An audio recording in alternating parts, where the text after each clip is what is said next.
una cuestión adicional, pero no es seguro para estos efectos. Yo recibo muchos mensajes en mi grupo, fuera del grupo, entonces muchas veces los reviso con calma, otras veces no tanto, a veces me escriben justo en horario de clase, como ahora por ejemplo, ¿ya? Entonces no se puede verificar bien. Entonces todos los trabajos, por favor, vía Moodle, ¿ya?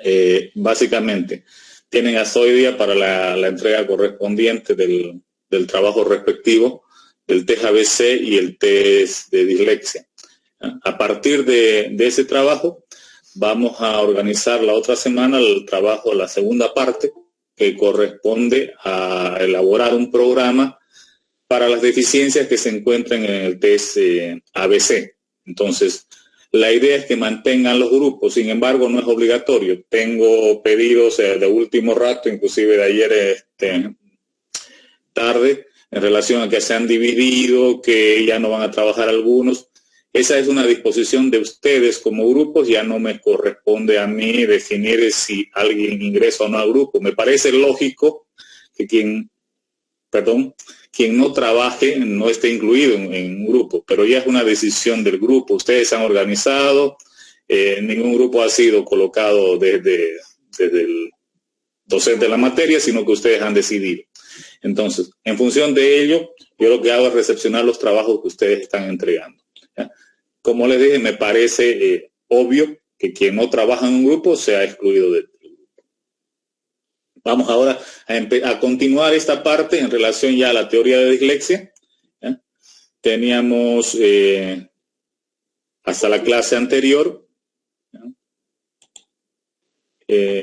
Hecha la explicación general del tema. O sea, hemos trabajado el tema de dislexia y veíamos que en la definición ya muchos autores generan confusión, ¿ya? Por la forma en cómo redactan incluso las conceptualizaciones. El primer punto problemático en la dislexia, incluso es su definición si es en relación a un problema de lenguaje, un problema de lectoescritura, un problema relacionado con la escritura también.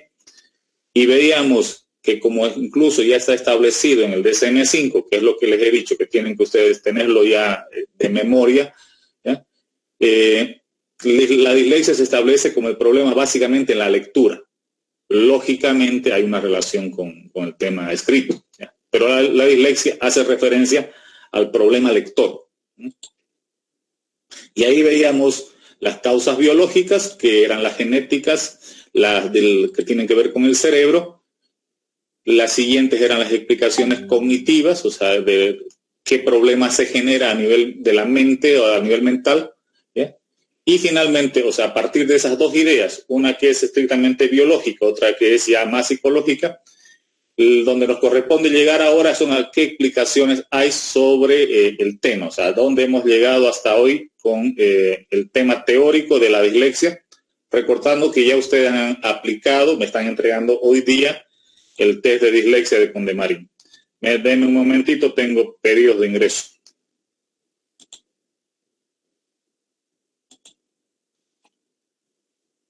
Ya. Les decía entonces, aquí tenemos tres versiones en relación a cómo se genera la dislexia, ¿ya? Hay la hipótesis de déficit visual, que es lo que vamos a explicar en primera instancia. Tenemos la versión principal, la más aceptada, la que los psicólogos, fonoaudiólogos, logopedas tienen más aceptación, que es la versión del déficit fonológico, que es la que vamos a trabajar y con la que vamos a complementar con una lectura que tenemos sobre este tema. Y finalmente hay una hipótesis más general, que es una hipótesis que trata de como aunar todos los elementos, que es la hipótesis del déficit en la automatización del proceso lector. Que esta hipótesis es como tratar de hacer una síntesis de todos los elementos que hemos venido hablando en relación al tema del cerebro, en relación al tema cognitivo y a las hipótesis básicas que existen sobre el tema. Entonces vamos con el primero. Vamos con el déficit a nivel visual. ¿Qué nos plantea esta idea? O sea, esta idea no es nueva en realidad, ¿ya? La idea básica viene de los años, desde hace casi 100 años, ¿ya? Es la propuesta de Orton, es lo que ustedes están leyendo ahí donde dice una de las primeras teorías influyentes, ¿ya? Tiene que ver con una teorización que viene desde ya casi 100 años, ¿ya? Y la idea básica es que, de acuerdo a este autor, teníamos un problema de la percepción visual. O sea, no era un problema de baja visión, o sea, no tiene que ver con el tema de ceguera, aunque no sea el término adecuado en esto, técnico, pero básicamente la idea es que no hay que confundir con eso, ¿ya? No hay que confundir con los problemas de baja visión, sino que tiene que ver con problemas de percepción, o sea, de cómo nosotros interpretamos esos datos, ¿ya? Y cómo quedan instalados en nuestra memoria visual. La idea básica entonces es que nuestra memoria visual es la que está fallando, la que nos está generando algún tipo de problema, de tal manera que no logramos identificar claramente esas gráficas, los grafismos que representan lo que estamos leyendo. Recuerden ustedes que cuando hablamos sobre el proceso lector, alguien me hace una pregunta, creo que Rivera, y decían que cómo es que se le va a enseñar a los niños en jardín de infantes, ¿ya? O no sé, y la idea era, en jardín de infantes en realidad no se está enseñando todavía el proceso lector, ¿ya? Se les está enseñando un poco la imagen. Entonces lo que tenemos es que vamos aprendiendo, vamos memorizando la imagen que hay. No es que aprendamos como tal la letra, sino ya vamos teniendo una idea de lo que es la imagen como tal. ¿Alguien está hablando? ¿Se consulta? Sí, ahí justamente está mencionando lo que es el tema visual, ¿no? De captar de manera memórica la imagen. En el caso de que el niño proyecte, un niño de kinder, un niño de básico, ¿no? Proyecte la imagen al revés, no en lectoescritura, sino, por ejemplo, escribir un número, lo escriba al revés, ya puede ir perfilándose como una dislexia. Son indicadores. Hay diversos autores, de acuerdo a lo que nosotros hemos leído, a ver, para ser teóricamente exactos. El DSM-5, lo que ustedes deben aprender de memoria, el DSM-5 nos dice en el inciso B, ¿ya? De los indicadores diagnósticos, nos establece de que eso se inicia en el periodo escolar, y el periodo escolar se entiende a partir de que ya el niño puede captar esas figuras y tener la capacidad de lectura, quiere decir primer año de primaria, ¿ya? Los otros años son de aprestamiento, los años de kinder, ¿ya? Entonces, eso nos dice el manual DSM. Sin embargo, hay otros autores, y el problema con la dislexia es ese, que hay muchas posibilidades, que nos dicen que ya podemos tener indicios de que tenemos el problema de dislexia un poco antes. Podemos tener indicadores de dislexia alrededor de 4 o 5 años, y es un poco lo que plantea Suárez. Entonces, lo que está planteando es, imagino en base a la lectura de algunos autores, Argentina sobre todo, son las que trabajan con esa idea, de que hay algunas cosas que nos pueden dar indicios, ¿eh? Que nos pueden dar indicadores básicos de que hay el problema lector. Cuando ya esa imagen el niño la asocia con la imagen invertida, o sea, si nosotros le ponemos una B o una D y él no la sabe discriminar como figuras todavía, pero la junta, para él es indistinto, puede ser un indicador. Pero esto para ustedes, sobre todo para temas de diagnóstico. No se puede hacer un diagnóstico con indicios. Si hay indicios, lo que debería decirse, hay necesidad de estimulación. O sea, este niño tiene necesidad de estimulación, y tenemos que plantear un programa para ver cómo avanza. Pero no podemos diagnosticar la dislexia.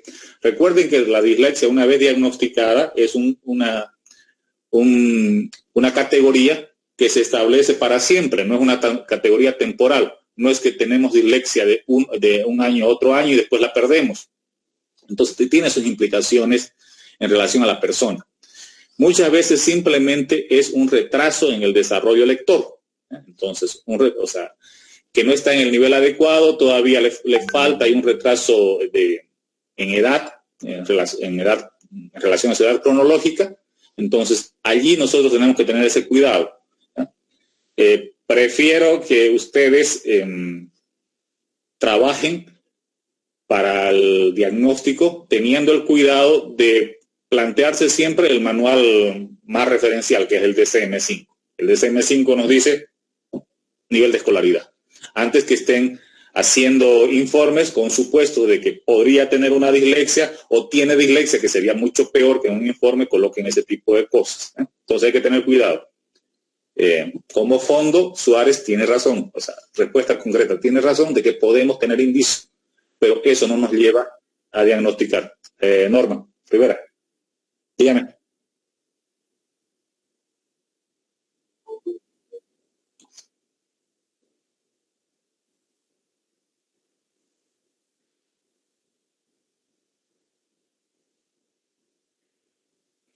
¿Qué edad?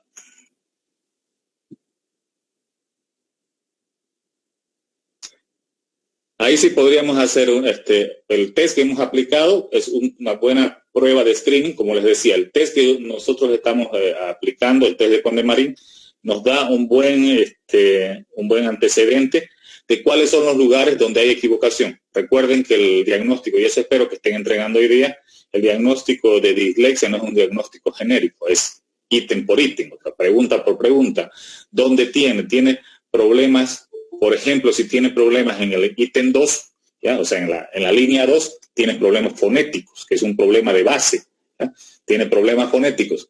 Si tiene problemas en la articulación, que es el ítem 1, y en el ítem 3, es un problema morfológico. Quiere decir que tiene un problema en relación a cómo articula en la palabra. Entonces, identificando bien, por eso es que el test se tiene que aplicar con cuidado y mirando, porque el informe puede ser muy elemental, por eso les decía a ustedes, tienen que en su informe redactar, como les he dado el ejemplo, tienen que redactar en base a cada uno de los indicadores. Lo que tiene que determinar primero, doña Norma, es dónde está el error. ¿Ya? Si está en el nivel muy básico, en el nivel fonológico o morfológico, o sea, que en la base, ¿ya? Eso implica que automáticamente usted tenga que decirle a un padre que ya su hijo está en segundo año, ya vamos a plantearnos eso en principio, segundo año de escolaridad, con fallas en la lectura y consecuentemente eso va ligado a la escritura, ¿ya? Pero con fallas en la lectura, y usted en el test que ha aplicado, en el test de dislexia, ha demostrado que su falla está ya en el ítem 1, 2 y 3, usted debe indicarle a ese papá, ¿ya? Que tiene un problema de base, ¿ya? A nivel fonológico y morfológico, y por lo tanto necesita un estudio a partir del fonoaudiólogo y necesita un estudio neurológico para ver si no existe algún nivel de afectación al cerebro. Eso es lo que correspondería hacer. Una vez determinado esos problemas, si es fonológico, generalmente aquí en nuestro medio muy pocos psicólogos trabajan con el tema fonológico, entonces son que se llaman logopedas, pedagogos especializados en el área, los que trabajan, entonces, articulación a esas personas y lo que le falla el fonológico. ¿Dónde está lo fonológico? Decíamos, esta es la letra P, pero no es P, es P, ¿ya? O es de foca. O sea, si le falla cómo la pronuncia, entonces ahí estamos en déficit fonológico. Si el niño no puede articular bien, entonces no puede decir A, B, o sea, no puede mover la articulación, ¿ya? Quiere decir que tiene que tener ejercicios, ¿ya? De musculatura. Eso generalmente se hace con eso que colocan los dentistas, le meten palito ese, parece de helado, ¿eh? Con esos palitos para que mueva la lengua y mueva la articulación. Esos son trabajos morfológicos, ¿ya? O sea, a nivel morfológico.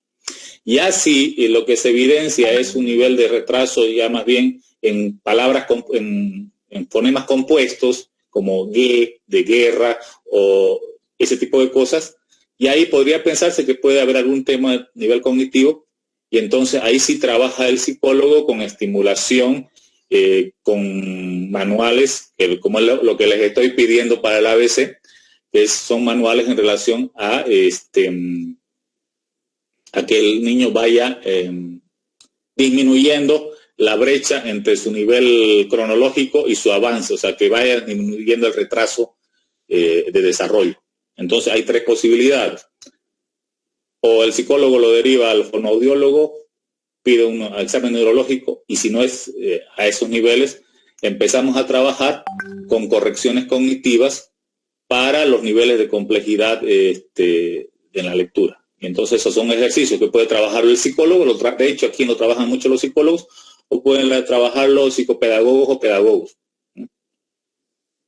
Pero se puede trabajar en ese nivel, el tercer nivel, señora Norma.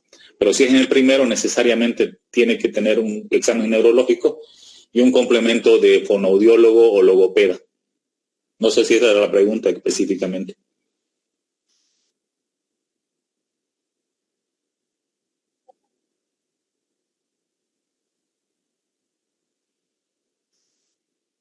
No la Y eso, como decíamos en el DSM-5, tiene que ser complementado con informe académico. Si su informe psicológico, que es lo que dice el inciso B, ¿no? Mediante pruebas psicológicas y un análisis de rendimiento académico. Usted ha hecho la prueba y la prueba le responde en 0. Si el informe académico está también en 0, usted tiene que decirle necesariamente que esa niña necesita un análisis neurológico. Porque si está en 0 y tiene 7, 8 años, quiere decir que es un problema a ese nivel. Posiblemente. O sea, no lo afirmo ya. Y no sea, o sea, en ese caso se tiene que primero trabajar con el neurólogo, ver a qué es, primero cuál es la afectación que tiene la niña para que no pueda el niño, para que no pueda hacer nada.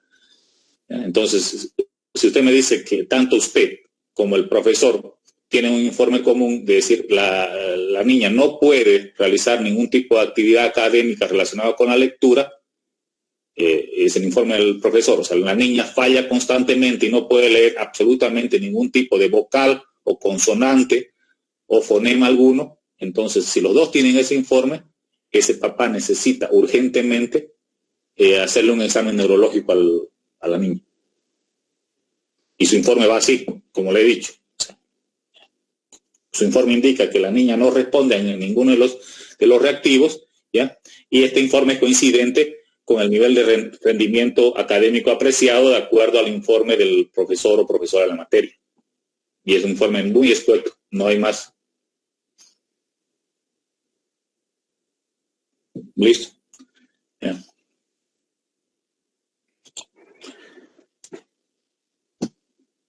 Nos salimos un poco, nos adelantamos al tema fonológico. Aquí decíamos, o sea, la primera versión que se tenía sobre el tema de dislexia es la versión que tiene que ver con un problema de percepción visual. Y de tal manera que percibimos mal y por lo tanto tenemos una memoria visual incorrecta. Esto se generó muchas veces con las personas que tienen una desviación en la vista, tienen estrabismo, tienen esa desviación, entonces evidentemente miran mal y necesitan corrección de lentes.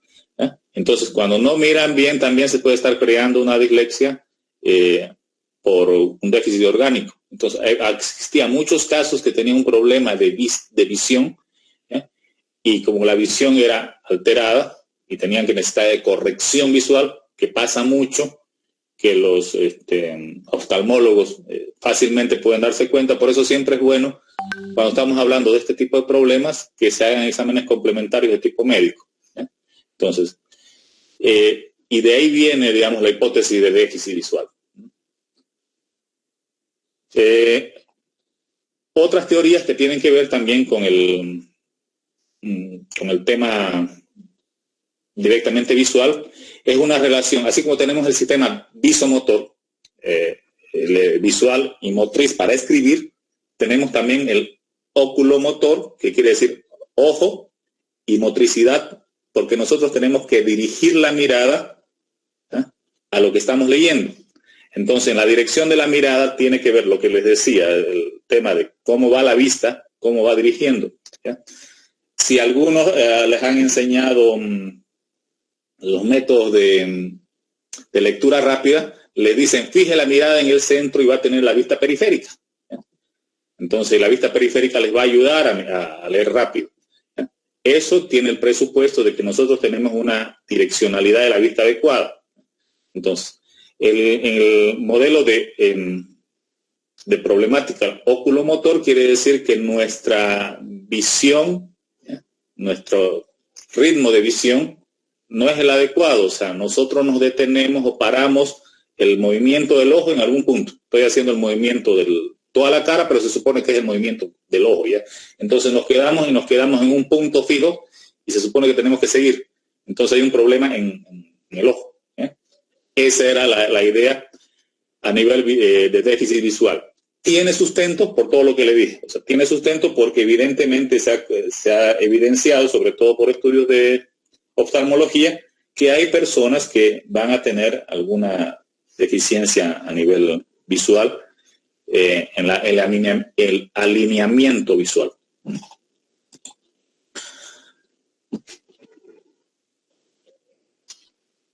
Las teorías ya más cercanas a nuestro siglo, finales del siglo pasado, ya son más específicas, indicando que este es un problema a nivel de cerebro.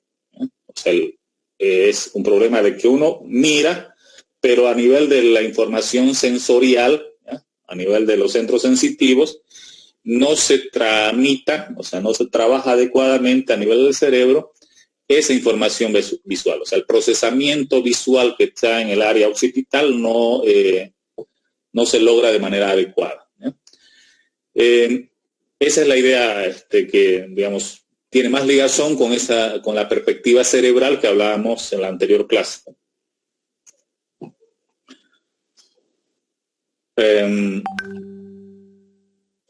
Perdón. Esto lo subo. ¿Cuál es la idea que asocia a ese modelo cerebral? Les recuerdo, espero que hayan tomado screen de esta parte, les recuerdo esto que vimos el otro día. Y hablábamos de que existía toda esta área de células que se denominan magnocelulares, que están asociadas al tálamo, que viene del área de la cisura de Silvio y van hacia el tálamo cerebral.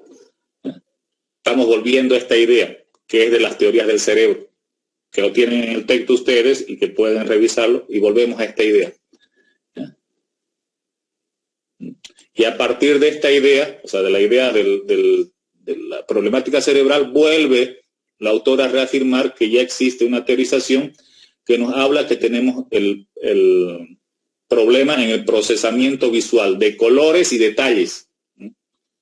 Y segundo, tenemos problemas en el procesamiento a nivel general. O sea, tenemos procesamientos específicos, ¿ya?, con dificultad.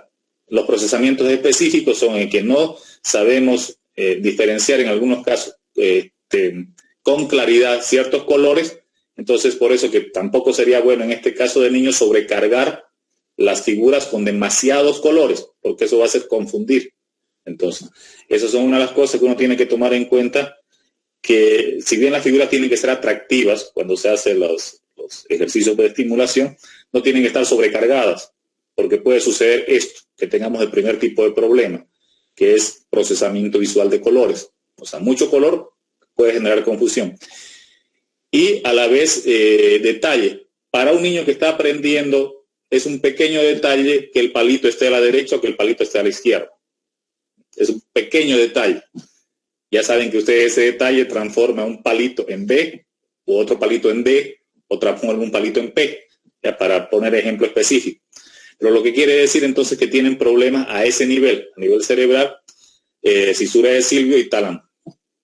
Y segundo, ya, que digamos la problemática es completa, no es solamente específico. O sea, si van con la idea de que hay un cerebro que es específico y el otro que es general, que una parte del cerebro podría estar captando los pequeños detalles, pero el otro puede captar los grandes detalles, las generalidades.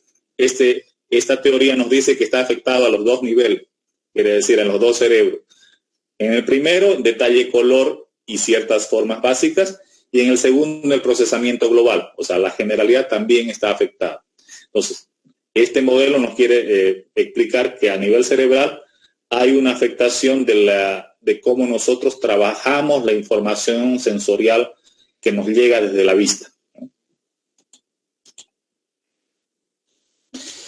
Les decía cuando empezábamos en este punto que la hipótesis más aceptada en esta cuestión, la que vamos a trabajar más nosotros, o sea, es la más aceptada en la literatura científica, la que tiene más investigaciones, más referencias, y consecuentemente es la que más se trabaja, ¿no? Es la del déficit fonológico. Tiene que ver con cómo articulamos las palabras, ¿no? Entonces, lo primero que tenemos es que saber que puede haber problemas de segmentación, o sea, de divisiones. Recuerden que las palabras se forman primero por fonemas, eso que ustedes han aplicado en el test de dislexia, ítem 2, y que les he pedido que practiquen para que sepan con quienes aplican cómo se hace esas cosas. Recuerdo lo que están por entregar hoy día.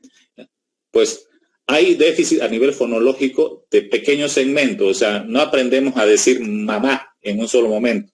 Primero aprendemos y después la ma y después la mamá. Entonces, la primera lógica fonológica es que hay dificultades en los pequeños segmentos, quiere decir en las pequeñas partes. Esto nos sirve para retroalimentar lo que consultó la señora Norma en relación a qué hacemos con estos niños. Si el déficit, vuelvo a reiterar lo que ya dije, si el déficit es a nivel fonológico, podríamos nosotros trabajar corrigiendo los fonemas. Entonces, aprendiendo a que el niño articule y ponga la boca cerrada, que saque nada más aire cuando es la... ¿ya? Esas cosas, sin embargo, los van a estudiar. Si tenemos un fonoaudiólogo, tiene la ventaja de que el fonoaudiólogo estudia varios años para esas cosas. Y nosotros tenemos una materia, ¿ya?, donde damos las generalidades del tema de aprendizaje. Entonces, ese es un primer caso. Entonces, lo primero que se hace es, en estos niños, corregir el déficit fonológico. Y se hace en pequeños segmentos, se hace en pequeñas partes. No se trata de corregir que diga la palabra bien. Se empieza corrigiendo que diga el fonema bien. O sea, cómo se escucha. O sea, todas esas cosas, si quieren trabajar eso, se tiene que trabajar a ese nivel primero. Ese es el primer nivel que se trabaja, a nivel fonológico. También tenemos que tomar en cuenta, ese es el primero, la segmentación, después la repetición de palabras sin sentidos. En el libro aparecen no palabras. Aquí lo que quieren indicar los autores, la idea es que para entender que está el problema al segundo nivel, o sea, hay el nivel fonológico, morfológico, semántico, y pragmático, o sea, los 4 niveles. Al primer nivel es sonido. Al segundo nivel, ¿ya?, para entender que no es un problema semántico, o sea, de entender la palabra, porque, a ver, di mamá, y puede ser que por el contenido emocional no pueda decir mamá, o vamos a poner papá, di papá, y por el contenido emocional, porque al tener algún problema, no pueda decir papá, porque le sucede algo. Entonces, para evitar eso, para evitar ese sesgo, que pasemos del nivel fonológico al morfológico y al semántico directamente, es que se han inventado trabajar con palabras sin sentido o no palabras. Quiere decir que ustedes inventan una unión de por lo menos 2 segmentos, ¿ya? Entonces ponen map, no, sí, ahorita no me sale ninguna sin sentido. A ver, ustedes, una palabra que no tenga ningún sentido, pero corta. A ver, pack, no sé si no tiene ningún sentido, ya pues, se fijan en diccionario. ¿Ya? Tiene la pa y la c y a, pack. Di pack. Tiene que aprender a ver si articula bien, o sea, a nivel morfológico, si articula bien, y van complicándose este tipo de palabras que no significan nada, porque ese es el segundo nivel que se enseña. Aquí les estoy explicando un poco las preguntas que venían reiteradas, ¿yo? Primer nivel, segmentación. Es lo que se enseña. Segmentos. Los segmentos se enseñan primero a nivel fonológico. Por eso viene del nivel básico, es cómo se indica. Después se enseña a nivel morfológico, cómo se las articula. Y le empiezan a repetir palabras que no tengan sentido para que no se confunda con el tercer nivel, que es el nivel semántico. El nivel semántico ya implica leer palabras con sentido. El déficit fonológico puede ser al segundo nivel o puede ser al tercer nivel. Entonces ahí tenemos el problema de memoria verbal a corto plazo o a largo plazo. Entonces ya, por ejemplo, ustedes ya se les muestra las palabras cortas en principio, como las figuras cortas como están en el ABC de la taza. Entonces el niño recuerda que eso que vio es una taza. Entonces ya ahí estamos al tercer nivel. Entonces empezamos a enseñar y vemos si no hay problemas a nivel de memoria verbal, sobre todo memoria verbal a corto plazo, y después recién vamos a trabajar a largo plazo. Los problemas de memoria verbal a corto plazo nos dan algo que los autores de aprendizaje están hoy trabajando mucho, que es el problema de atención. ¿Ya? Quiere decir que el niño lo que tiene es que fácilmente se distrae. ¿Ya? Entonces, ese es un tercer nivel, es el nivel semántico. Quiere decir que no recuerda palabras ya con sentido. Entonces, en esta diapositiva, hagan el screen, lo tienen en el texto, pero aquí está ya la síntesis de síntesis. Les está indicando cuáles son los trabajos posibles. Ahora, ejercicios concretos, ustedes me van a investigar, me van a traer programas porque hay múltiples posibilidades de ejercicios para diferentes actividades. Nosotros estamos trabajando 3 actividades que tienen que ver con más una versión muy psicológica, porque estamos trabajando en ABC, visomotricidad, que tiene que ver con la relación oculomotor, que decíamos anteriormente. Estamos trabajando rapidez, para ver si la rapidez está asociado con esto, la rapidez que el niño pueda repetir y la articulación salga bien. Y la memoria, estamos trabajando con el tercer nivel. Por eso es que el ABC, a pesar de ser tan antiguo, todos dicen que es muy básico, que es elemental. Pero si vamos a analizar el test ABC, nos remite a que en el test funciona el nivel biológico en el visomotor, funciona el nivel morfológico en rapidez y funciona el nivel semántico en memoria. Entonces tiene 3 componentes básicos de lo que es el problema del lenguaje en general. Recuerden, el ABC no nos dice nada de dislexia. No vayan a asociar ABC con un diagnóstico de dislexia. No nos dice nada de dislexia. Nos dice lectoescritura. Después nosotros entendemos que la lectoescritura está asociada con estas cosas. Pero somos nosotros los que tenemos que entender eso, pero no confundir a los papás en cómo hacemos nuestros diagnósticos.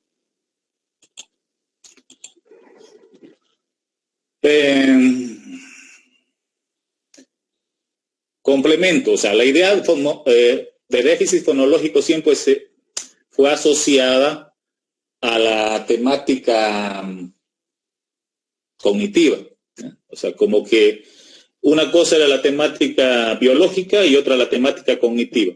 Pero los últimos estudios han establecido una ligación entre el tema de déficit fonológico como un aspecto cognitivo y problemas en el hemisferio izquierdo, en las funciones del lenguaje.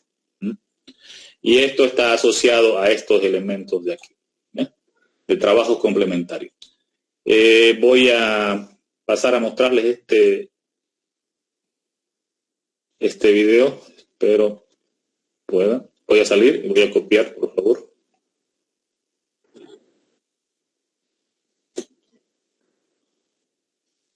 Denos un minuto. Vamos a mirar, no es muy largo, son unos 5 o 10 minutos para ver sobre esta parte.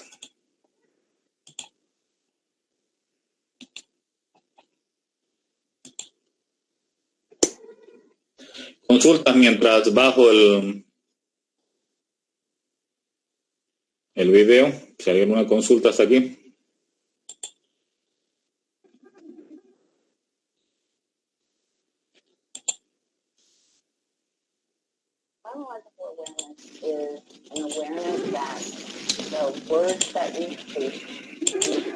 Yo hice, con respecto a mi trabajo, a la aplicación del test de dislexia. Es que resulta que el niño se encuentra en primera sección y lamentablemente con esta situación de la pandemia no le pudieron brindar clases que le permitan desarrollar la habilidad de lectura. Por lo que, bueno, eso es lo que yo sospecho y lo que supongo, y también porque sus padres no le incentivan a leer, no le hacen practicar la lectura, ni tampoco le enseñan los sonidos de las letras, ni tampoco el nombre de las letras. Y resulta que dio un resultado muy, muy bajo. Recuerden que hemos dicho con el tema de la práctica. Me tienen que hacer un diagnóstico de ABC seguro con el niño que hayan hecho y ese diagnóstico es válido para la práctica que vamos a seguir. Además, los que tenían dificultades y no tenían otros niños repiten con el mismo niño el test de dislexia, pero si ese niño está inferior a los 6 años, digamos, hacen un diagnóstico simplemente para cumplir con la materia, no es otra cosa. Pero no tiene validez para los papás, por todo lo que está diciendo Rivera. O sea, a un niño de 6 años con ausencia de escolaridad, no podemos hacer un diagnóstico del test de dislexia. O sea, en la realidad no deberíamos aplicar el test a ese niño, sino es la coyuntura que nos hace decirle a ustedes, apliquen al mismo niño por las dificultades. Entonces, Rivera, yo le acepto la práctica, voy a revisar, tiene que estar coherente con sus resultados, pero para efectos de ustedes, y eso que quede claro para todos, si han hecho la aplicación del test de dislexia a niños que no han cursado primero de primaria, o niños de inferior a 6 años, ese diagnóstico no le pasen a sus papás. Van a haber muchos así como el que dice Rivera, o sea, que son muy malos, pero no, es que no corresponde. O sea, lo hemos hecho por las circunstancias. Entonces, lo que le diría yo a usted, Rivera, es que el informe a los padres sea en base al test ABC, exclusivamente. Ya, ok. Gracias, Licen. Perfecto. Listo. A ver. Voy a esto.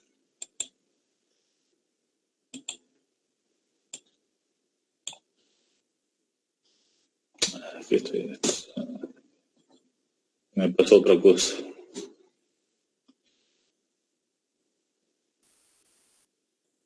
Pues déjeme un ratito, estoy intentando compartir el link y me sale. Buenos días.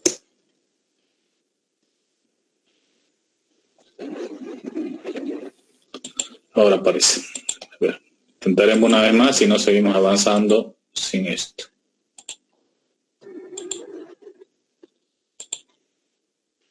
¿Están viendo?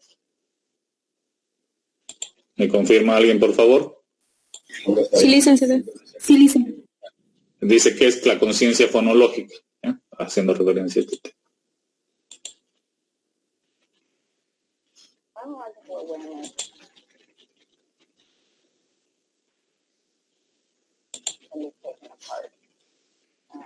Phonological referring to the sound system of language. It's something that we do auditorily.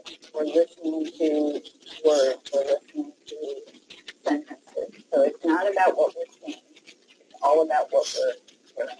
Phonological awareness shows can be done with your eyes closed. Phonological awareness is a broad term that encompasses language in different size chunks, if that's one way to think about it. So sentences can be taken apart word by word.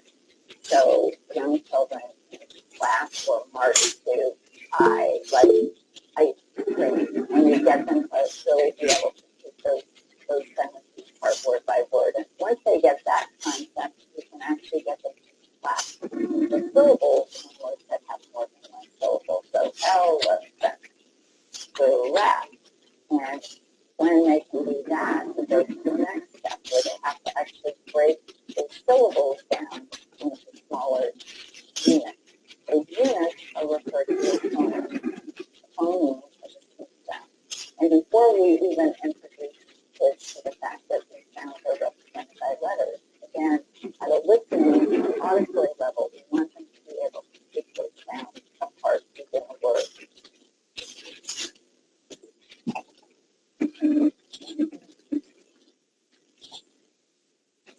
Bien. Allí ustedes tienen una referencia de una fonoaudióloga muy conocida en Estados Unidos y que nos hace entender un poco por qué el modelo de conciencia fonológica asociado a lo que decíamos la versión de problema fonológico es la más aceptada y un poco reduce la versión del modelo de problema visual. La conciencia fonológica, lo que decía al inicio la autora, nos hace ver que tiene que ver con lo que se escucha, no con lo que se ve. Entonces ahí ustedes pueden apreciar la diferencia bien marcada entre la posición 1 y la posición 2. O sea, por qué el modelo o la perspectiva de déficit visual es un poco antagónica, si ustedes quieren, con el modelo de fonológico. El modelo de déficit visual se preocupa en todas las problemáticas que tenemos a nivel de lo que vemos. Y el modelo fonológico de lo que escuchamos. Entonces, cuando nosotros analizamos las teorizaciones sobre el problema de la dislexia, vamos a encontrar así como contraposiciones. Va a haber autores que van a tratar de unificar todas estas cosas, pero hay que entender, o sea, que cada versión, cada teoría tiene su punto de vista y tiene su justificación. Esta autora hace una muy buena síntesis de la importancia de la conciencia fonológica y dice, la conciencia fonológica no importa lo que veamos, o sea, hace su corte ella con las otras teorías, no importa lo que veamos, es lo que escuchamos. Creo yo que más que entrar en nosotros en apoyar A o B, podemos tratar de rescatar de ambas teorías lo que creamos positivo, ¿ya? Pero para efectos, digamos, de entender por qué se generan dos posiciones, no es casualidad, o sea, son dos perspectivas en relación a la misma temática.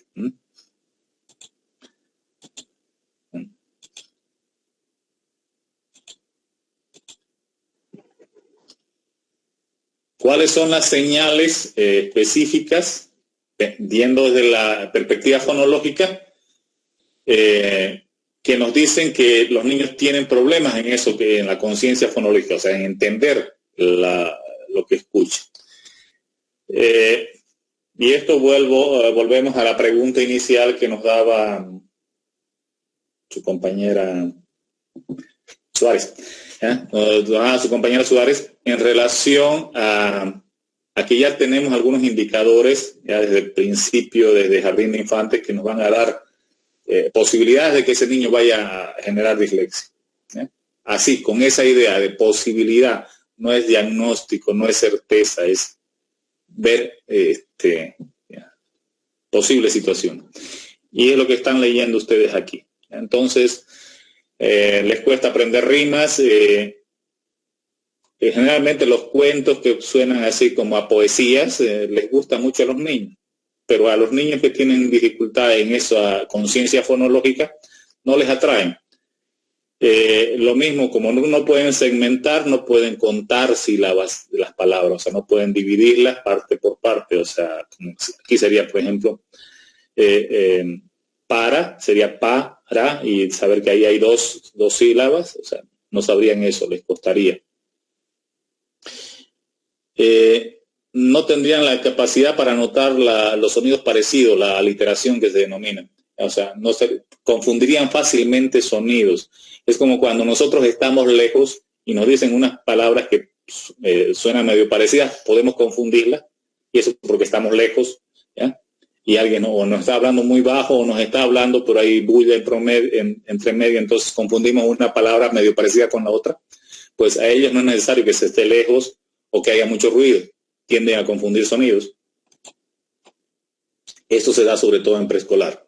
O sea, a cada nivel ya hay unos indicios, pero son indicios, no son diagnósticos, ¿ya? Es lo que quiero que quede claro, ¿ya? porque hemos tenido mucho problema ya a nivel de ejercicio profesional con el tema de dislexia. O sea, muy proclives algunos colegas de diagnosticar rápidamente el tema de dislexia, saliéndose del marco incluso del DSM, ¿ya? Y sabemos que eso después le puede causar una etiquetación innecesaria a los niños. Entonces hay que tratar de evitar la etiquetación hasta no estar totalmente seguros de la misma. En primaria, ¿qué es lo que pasa? ¿Ya? Lo que ustedes están leyendo ahí. Estas partes, vuelvo para atrás, esta parte es un agregado para que ustedes tengan de apoyo para trabajo con niños. Entonces le hacen stream. Si alguien está grabando, lo pasa al curso, mejor todavía. Si no, hagan stream en estas que son algo específico, o sea, cómo podemos ir identificando elementos que nos ayuden a entender que hay un problema en la conciencia fonológica. No será dislexia directamente, pero ya hay un problema de conciencia fonológica en preescolar. En primaria ya sigue con el problema de identificar sonidos que se escuchan en las palabras, o sea, la parte fonológica, ¿ya? A veces confunde fácilmente, sigue confundiendo sonidos muy parecidos, ¿ya? En el castellano, por ejemplo, es muy común que nosotros no hagamos diferencia entre la B y la V, entonces no hagamos diferencia entre el barco y la vaca, ¿ya? Entonces habríamos que tomar en cuenta cómo está enseñándole al niño, y ahí quizás no sería problema de que no diferencia sonidos, sino que no se le enseña esa diferenciación. Pero con una buena pronunciación, los profesores tendrían que poder hacer entender al niño lo que es el barco y lo que es la vaca, ¿eh? Entonces, generalmente no lo hacemos. Y ahí es una cuestión que no es atribuible al niño, que es atribuible a la enseñanza. Si se les da un juego de sonidos individuales, no podrían armar una palabra sencilla. No estamos hablando de palabras compuestas, ni de 3 sílabas, de 2, pero si se le da a ustedes, por ejemplo, les dan la pa y les dan la, no llegan a pala ellos solos, ¿ya? Podemos así quedarnos en silencio como nosotros y nadie dice pala, ¿ya? Entonces se quedan ahí, ¿ya? Porque no puede combinar, hacer esa unión. Le cuesta proponer rimas, ya saben que los niños de jardín de infantes incluso hacen cantos con rimas y demás. Aquí él no puede establecer ese tipo de juego. Y sigue la confusión de palabras que suenan muy parecido, ¿ya? Aquí hay un ejemplo, ¿ya?, que he colocado, porque no tenía muchos, así que coloqué uno aquí.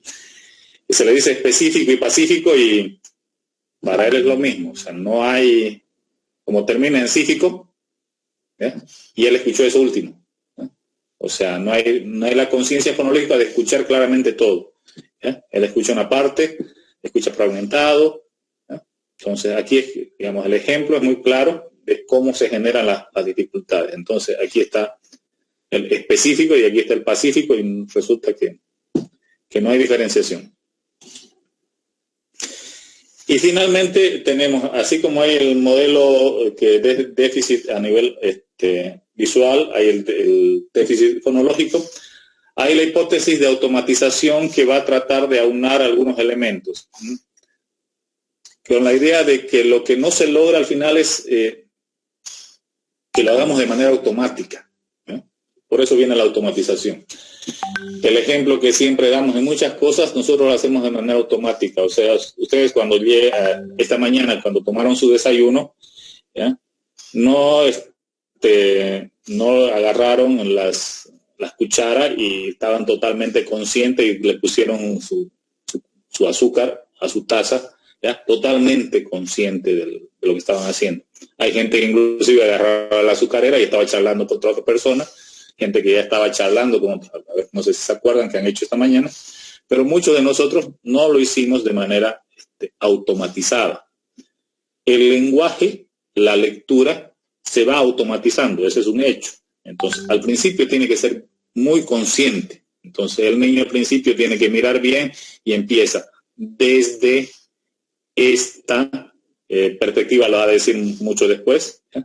Estudio, o sea, ya en segundo año, pero necesita estar totalmente orientado, y por eso es importante los procesos de atención. Siempre la automatización tiene que ver que al principio hemos sido capaces de atender, y hay muchas cosas de los que fallan en la lectura. Entonces, en esta parte se nota que el niño tiene problemas para generar el automatismo de ya la lectura hacerla sin estar pensando en que está leyendo. Entonces, cuando uno necesita estar consciente, atento completamente en la lectura, generalmente incluso está mirando, y entonces esa cosita, vamos a estar suponiendo, el segundo caso, el caso de este problema, cuando viene aquí está fijándose a esta cosa que tiene 1, 2, 3, es la E. Esa es esto que parece una, y lo está pensando, esta que parece una cruz es la T, o sea, no automatiza, todavía lo está analizando de manera consciente paso por paso. Entonces la automatización quiere decir que ya ha comprendido cuáles son los grafismos y ha comprendido cuál es el sistema fonológico y articulatorio para decir Entonces dice que cuando no hay la automatización, cuando el niño tiene que tomar atención, concientizarse y analizar segmento por segmento, ¿qué va a producirse? ¿Ya? Lo que dice aquí, ¿ya? Que el reconocimiento de palabras sea lento, o sea, porque estamos reconociendo segmentos, hasta segmentos muy pequeños, y se vuelve una lectura torpe, ¿no? Si no estamos concentrados en lo que estamos leyendo, cuando ustedes leen para un examen, no están preocupados cómo leen, están preocupados en escucharse lo que están leyendo. O sea, quiero aprender para el examen siguiente, y entonces digo, hipótesis de déficit en la automatización. ¿Y qué estoy pensando en mi cabeza? Esta es una teoría, déficit de automatización, lo que les encanta repetir para memorizar. No están preocupados en si esta es la H, porque tiene estos dos palitos, la I. No están preocupados, esta es la P. Si están preocupados en eso, hasta terminar de decir hipótesis, no tienen la idea de la lectura global, lo que decíamos en el modelo de lectura. Entonces se pierde la posibilidad de comprender, ¿ya? Entonces, esto sería la conjunción, o sea, la hipótesis de automatización es que puede ser fonológico, puede ser visual, pero lo cierto es que a nivel práctico, o sea, a nivel conducta, lo que evidenciamos es que es muy torpe y lento para leer y no comprende. Hay trabajos que también nos dicen que la falta de automatización que tiene el ser humano está en la base del cerebelo.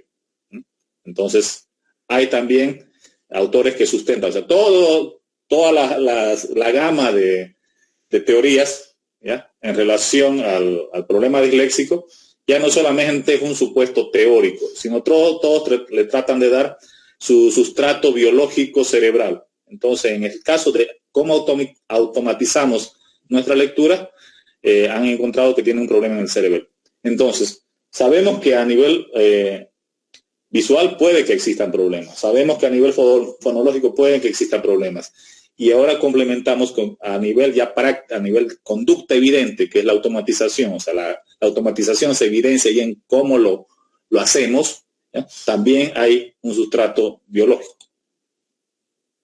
Por lo tanto, se puede decir, o sea, que para efectos nuestros, no como la autora que vimos, al menos para el trabajo, no nos interesa si la versión A, B o C es la mejor o más acertada, si no estamos evidenciando que las tres tienen elementos que lo sustentan. Entonces podemos tratar de combinar estas tres y decir que hay explicaciones biológicas, cognitivas y comportamentales que podrían tratar de entenderse más que separarse unas de otras, pero que existen, ¿ya? Y entonces aparece, y eso es lo que van a tener ustedes en el texto, aparece lo que se denomina el modelo causal de dislexia de Fritz. Entonces, que dice que puede haber un problema a nivel cerebral, que es el nivel biológico básico, que puede haber al nivel cognitivo, que es el nivel fonológico, déficit específico. Entonces, no se aprende bien el sistema escrito porque no lo podemos trabajar a nivel fonológico o visual, ambas cosas. Y finalmente, no lo podemos articular adecuadamente, entonces tenemos habilidades de nombrar nuestro alfabeto de manera muy básica, pobre, o tenemos alteraciones en cómo nombramos. Entonces, este autor lo que hace es tratar de sintetizar, no decir cada una por su lado, sino dice, todos tenemos razón, todos quieren sustentarse en el nivel biológico, entonces evidentemente ya confirmamos que a nivel cerebral existe algún tipo de anomalía que puede ser cerebro o genético. Existe un déficit específico que estamos viendo que puede ser visual o auditivo, pero existe lo que da una pobreza en nuestro sistema escrito. Después va a generar un problema escrito. O sea, la dislexia, el problema de lectura va a originar el de escritura. Y finalmente, a nivel de comportamiento, del nivel de comportamiento, o sea, cómo articulamos, va a generar estas cuestiones de alteraciones específicas. Eso sería básicamente lo que tenemos en relación al tema. Consultas, dudas, peros.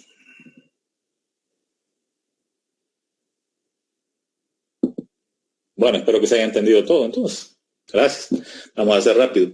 No se olviden que el 17, este martes que viene, tienen, sí, es este martes, ¿no? Este martes tienen, voy a verificar yo por acá. Este martes tienen examen, entonces va a estar en sistema. El examen dura 20 minutos, en el sistema va a estar abierto desde las 10:30 hasta las 2:30.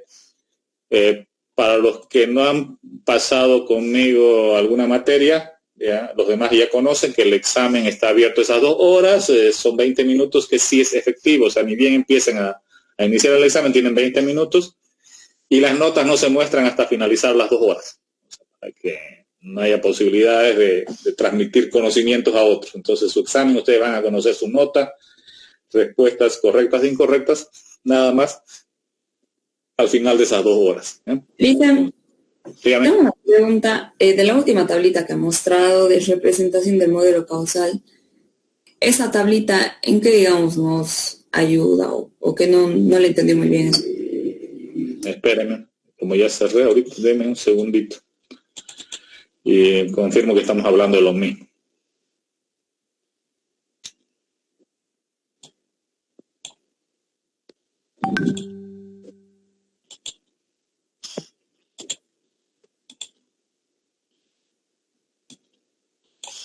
¿Esta? Sí, Lisa, esa. Bien. Lo que hace esta tabla, que es de este autor, Fritz, es tratar de hacer como una, ¿qué podríamos denominar? Como un flujo de cómo se da en realidad el tema de la dislexia. O sea, como un flujograma. Algo, o sea, primer paso, segundo paso, tercer paso, cuarto paso, así. ¿Ya? O sea, la idea de que el tema disléxico, a pesar de que existen muchos escritos y que cada uno va como con su teoría por separado, porque en las teorías biológicas hay las teorías genéticas, las teorías cerebrales, las otras teorías van por lo cognitivo y con esas teorías van por lo visual o lo fonológico, y que después otras van por el lado de conducta. O sea, él dice, no es el problema de decir que cada teoría va por su lado. Podemos entender el tema de la dislexia como algo que está ligado con todos esos elementos y como con pasos. Entonces, ¿cuál es el primer paso, el segundo paso, el tercer paso? Entonces, el primer paso, él dice, es el nivel biológico. El segundo paso es el nivel cognitivo y el tercer paso es el nivel comportamental. O sea, para él no es que las teorías estén contrapuestas, una sea blanca y la otra sea negra, sino que están en diferentes momentos. Una está en el primer momento, que es el momento biológico. El primer elemento es que hay veces que hay problemas cerebrales.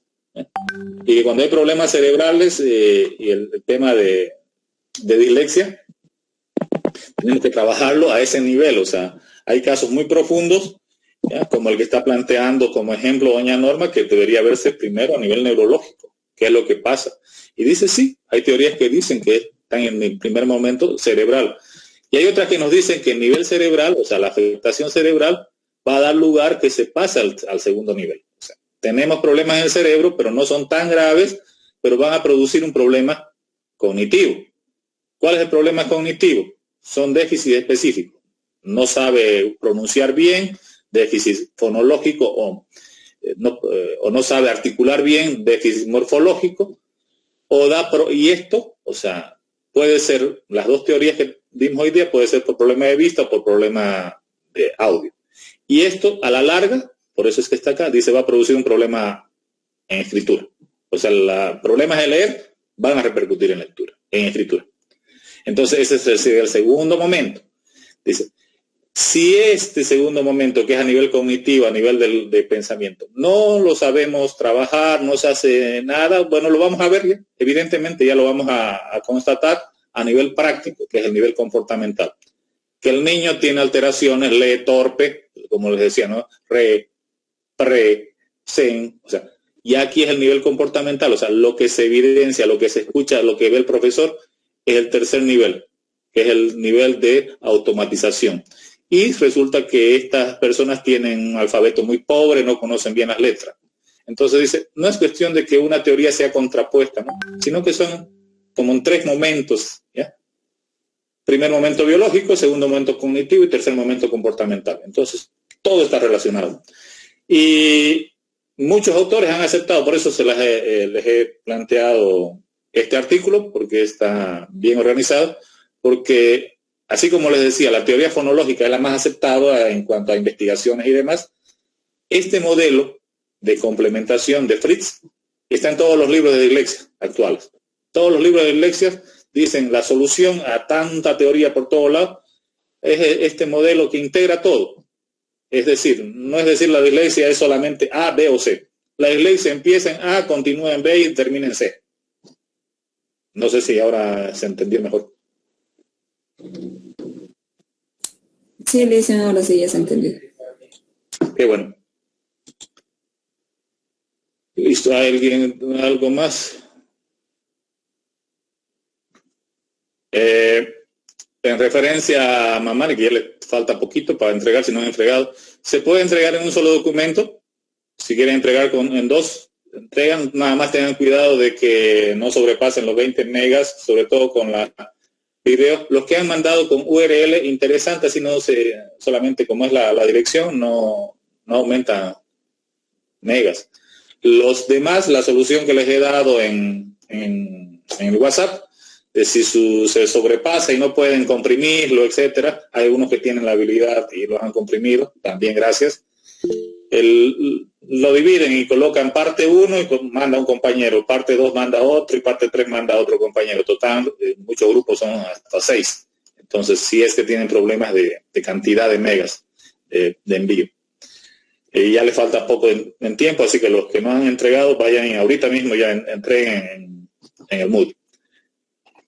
Eso sería todo, entonces nos veríamos en clase. Yo les voy a mandar un material complementario para lectura, les voy a preguntar el jueves siguiente de ese material. O sea, es un material complementario que, así como les he descrito elementos básicos para jardín de infantes y primaria, este otro va un poquito más desglosado, qué cosas podemos ver en la problemática de dislexia.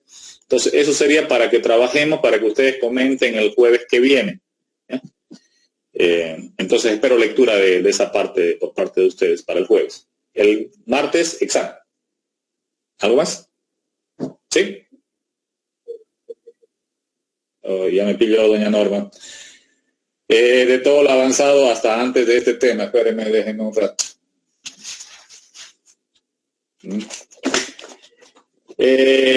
Condiciones necesarias para aprender, así se llama el título de la fotocopia que les mandé. Y esto tiene todos los procesos neuropsicológicos. hemos avanzado todo ese material que les he mandado. Les he mandado test ABC. Tienen el test ABC.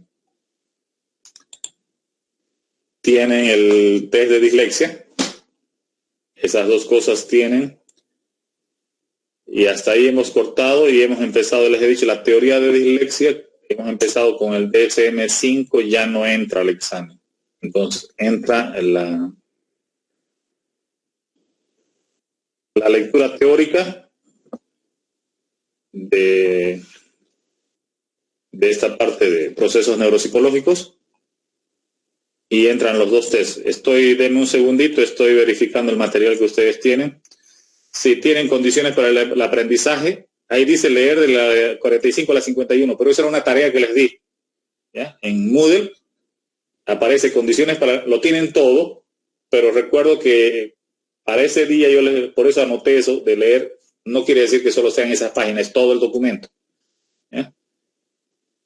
Tienen ahí complementos de 2 links que hemos visto videos en clases sobre movimiento y equilibrio para complementar lo del libro. Tienen el test ABC, tienen el test de dislexia, tienen los ejemplos de informes que no les voy a pedir informe, tienen los 2 tests. Y ya en la unidad 3 tienen DSM-5 y dislexia. Entonces de eso no, de esa parte no. Entonces, todo el material que tengan donde dice unidad 1 y unidad 2 va en el Moodle. Entonces, pueden ir al Moodle y ya los tienen los materiales. ¿Sí? Perfecto. ¿Alguna otra consulta? Dicen de los test, el ABC y el de dislexia, ese tenemos que estudiar solamente lo teórico, ¿no ve?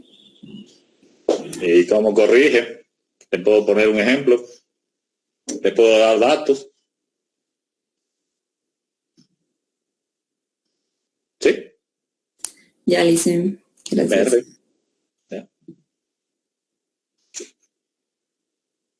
Bueno, creo que nada más. Los dejo, jóvenes. Nos vemos la siguiente semana, el jueves. Les deseo suerte para el martes. Gracias, Licen. Gracias, Licen. Adiós, que les vaya bien. Hasta luego, Lice. Hasta luego, Lice.